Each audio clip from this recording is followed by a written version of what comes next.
This is the Conscious Hour, and hey, I got a question for you. Why is it that Donald Trump thinks he can tell a sovereign nation what they need to be doing with their country?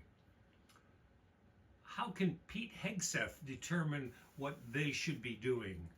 Now remember, Pete Hegseth believes that the third temple's coming, that we're going to Armageddon, and this is divine providence.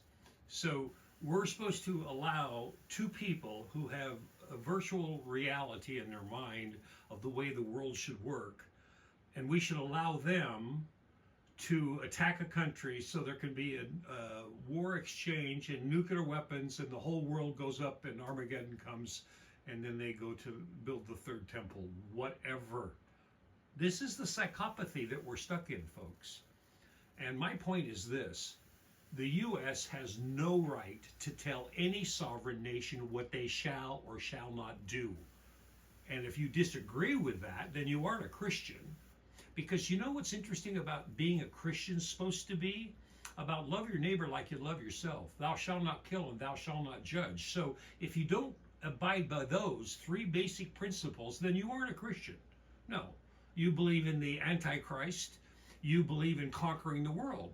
So let's go through this and listen to these news reporters that are supposed to be reporting the news, but what they're doing is they're just spewing out the agenda that we have the right to determine what other countries have to do because we own the world. Well, look what they're doing, going around and taking out Maduro at gunpoint. This is called gunpoint diplomacy, but really what it is, it's called gangster capitalism. Let's get into this one. Iran and Vladimir Putin's call, reportedly the first leader to call the new supreme leader of Iran. Let's begin with Donald Trump. Donald Trump, what is he saying? Donald Trump is actually saying the war is very complete. Let's see what they had to say about Trump saying the war is complete. With President Trump. And regarding the Strait of Hormuz, of course, we've seen oil prices spike today, over $100 a barrel, which will certainly be felt here at home. But when asked about what the U.S. could do in the Strait of Hormuz, the president told Weisha they've shot everything they have to shoot, meaning Iran, and they better not try to do anything cute or it's going to be the end of that country. The president also said if they do anything bad in that strait, it would be the end of Iran, and you'd never hear the name again. Now, the president said that the strait is open. Now, grab that one. Right now, and ships are going in. So he's going to go ahead and blow up the country with nuclear weapons so that what? The rest of the world doesn't come after and attack the U.S.? First of all, Iran is huge. It's 2/3 the size of the United States. It has hundreds of thousands of soldiers ready to die for the country, and they'll fight like no other American soldier could ever imagine. But the best part that keeps them from going to that stage where they have to put their men on the ground is they have hundreds of thousands of missiles. Older ones that can still do damage, and tens of thousands of the new hypersonic with the multiple warheads. So they could take out everybody. And they're doing it right now, but you aren't seeing it on the news. You aren't seeing the fact that Tel Aviv is looking like Gaza, that Haifa is looking like Gaza, that Ben Gurion Airport doesn't exist. Now they're trying to say, well, maybe we need to back out. But no, Hegseth says we got to go ahead because we're going to build the third temple. But he has thought about, quote, taking it over.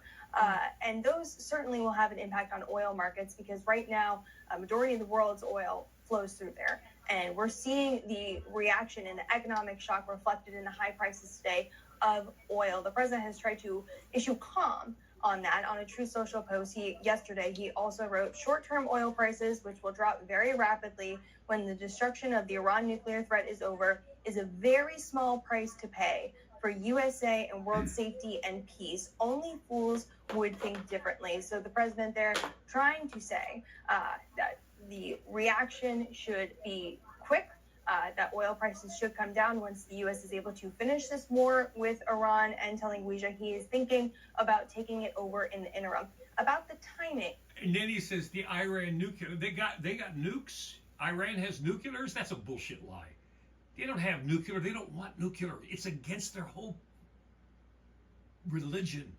They don't want nuclear weapons. They could have had them a long time ago. They don't have them. She doesn't know that. She's just being the mouthpiece Of this potential, about this war with Iran, excuse me. The president also told Ouija he thinks the war is very much complete. He said Iran has no navy, no communications, they've got no air force, their missiles are down to a scatter, their drones are being blown up all over the place. So the president projecting confidence about that, when yesterday on 60 Minutes we heard from Secretary of Defense Pete Hegseth, who told our Major Garrett that they are just beginning this war and there's still a lot more firepower to come. I should note that interview was taped last Friday, but still quite notable that the president is saying that this is near done and the U.S. is far ahead of schedule where they expect it to be at this moment. So quite a newsy interview from our Ouija Zhang speaking to the president earlier this afternoon. And Olivia, how's the president responding to Iran's new supreme leader? Well, not well. The president also told Ouija about that. He said that he has criticized that leader, who's the son of former Iranian Ayatollah Khomeini.